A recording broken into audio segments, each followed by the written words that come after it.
Well, I'm on the Kubota UK stand and I'm with Henry Bredin. Nice to see you, Henry. Morning, Scott. Nice to see you too. 26 months it's been since we were back here. It's so great to be back at Harrogate for this show. How do you feel about the fact that we're back again? Yeah, we're delighted to be back, actually, Scott. We're keen to engage with our customers again. We're keen to see our dealers, and actually, we're as keen as anything to support our own industry. It's been a tough few years with some ups and downs, but we're keen to get back and support the industry. It's funny feeling having it in March as well. We've got short sleeves on. I've never done that in Harrogate before. A different time of year. Do you think that'll impact in the show at all? I think it's got a possibility to impact the number of visitors that we see here. Perhaps there'll be the temptation, won't there, to be getting on with spring renovation work and course maintenance. But to be honest, as long as the right people are here, that's okay for us, because we want to talk to the purchasers as much as anything else. So I'm sure it'll work out just fine. Now, you mentioned at the beginning that it's been a tricky year for everybody. Has there been any issues, particularly challenges that Kubota have had over the last 18 months that they've had to deal with?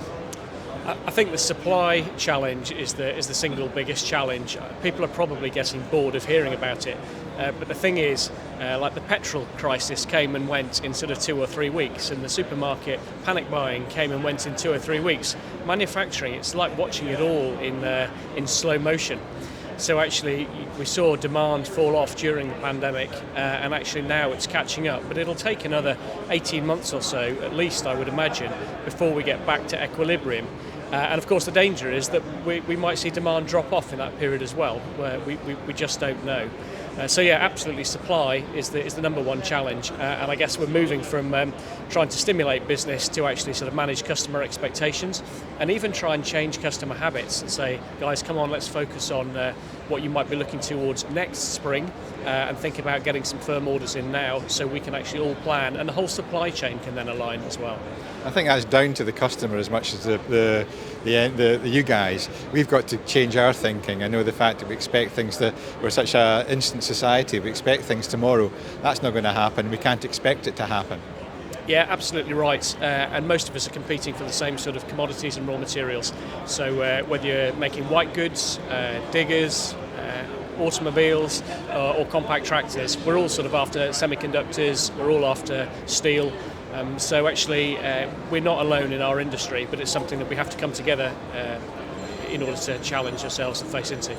And I know I was just speaking to David Hart, your managing director, a couple of minutes ago, and he was saying that a lot of your diggers come into the country, or were coming into the country, on P&O ferries. So that's another headache to have.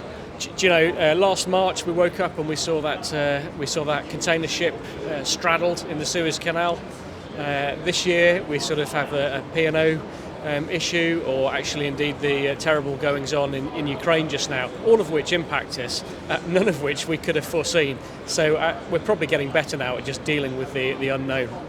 I wish I could be more like you, Henry, just a calm approach to everything. Trust me, Scott, it's not like that inside, but thanks. Oh, great. I'll let you get on with this. It's lovely to be back, lovely to see you again. Hope all goes well the next couple of days and the rest of the year. So thank you. Many thanks, Scott. You too.